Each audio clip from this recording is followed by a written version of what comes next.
ఈరోజు మెంతికూర చపాతి ఎలా చేయాలో చూపిస్తాను మీకు. హాఫ్ గ్లాస్ గోధుమ పిండి తీసుకున్నా, ఒక గ్లాసు బియ్యం పిండి, కొంచెం శనగపిండి తీసుకోవాలా. సన్నగా కట్ చేసిన మెంతికూర వేస్తున్నా, కరివేపాకు కూడా వేసుకుంటున్నా. ఒక 2 స్పూన్ల పెరుగు వేసుకోవాలా, వేసుకుంటే కొంచెం సాఫ్ట్గా వస్తాయి చపాతీలు. కొన్ని నువ్వులు వేస్తున్నా, టేస్ట్ కూడా బాగుంటాయి, చూడడానికి కూడా మంచిగా అనిపిస్తాయి చపాతీలు. 2 స్పూన్ల ఉప్పు, 1 స్పూన్ కారం, 1 స్పూన్ ఆయిల్, కొంచెం దంచిన వెల్లుల్లి కూడా వేస్తున్నా. ఎక్కువ వేస్తలేను ఎందుకంటే చేసేటప్పుడు మనం డిస్టర్బెన్స్ అవుతుంది. ఇప్పుడు ఇదంతా మంచిగా మిక్స్ చేసుకోవాలా పిండిని.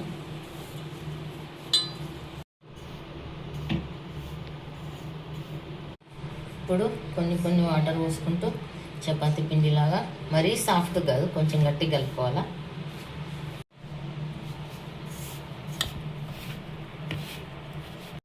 నాకు ఈ పిండి తడుపుకోవడానికి 1 గ్లాసు వాటర్ పట్టినాయి. మంచిగా ప్రెస్ చేసుకుంటూ కలుపుకోవాలా పిండిని, అయితేనే చపాతీలు మంచిగా వస్తాయి. చూడండి, నాకు గ్లాసు వాటర్ పట్టినాయి పిండికి.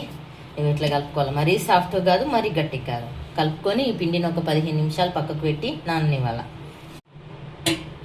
15 నిమిషాలు అయింది కదా, పిండి మంచిగా నానింది. మళ్ళీ ఒకసారి పిండిని మంచిగా ఒత్తుకోవాలా. కొంచెం పిండి ముద్దను తీసుకొని ఇట్లా రౌండ్గా చేసుకోవాలా.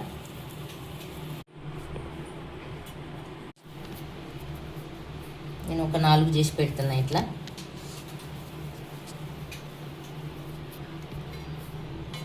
ఒకటి తీసుకొని చపాతీలాగా ఒత్తుకుంటా. తర్వాత ఈ పిండి పైన మూత పెట్టుకోండి, లేకుంటే పిండి ఆరిపోతుంది.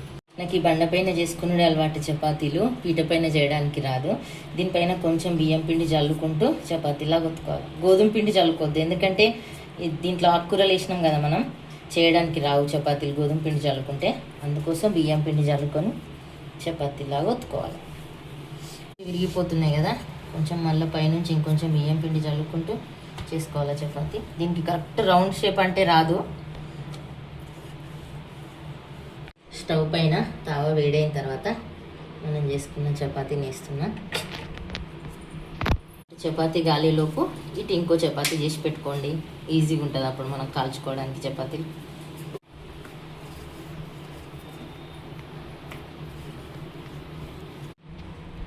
ఇప్పుడు కొంచెం ఆయిల్ వేసుకుంటున్నా. దీన్ని రెండో వైపు టర్న్ చేసుకోవాలా. ఇటు సైడ్ కూడా ఆయిల్ వేసుకోండి.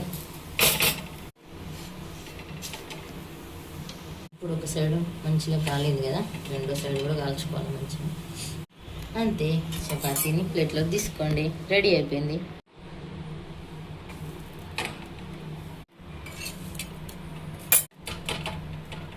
ఇంకోటి కూడా చూపిస్తున్నా మీకు. ఇంకో సైడ్ కూడా ఆయిల్ పెట్టుకుంటున్నా.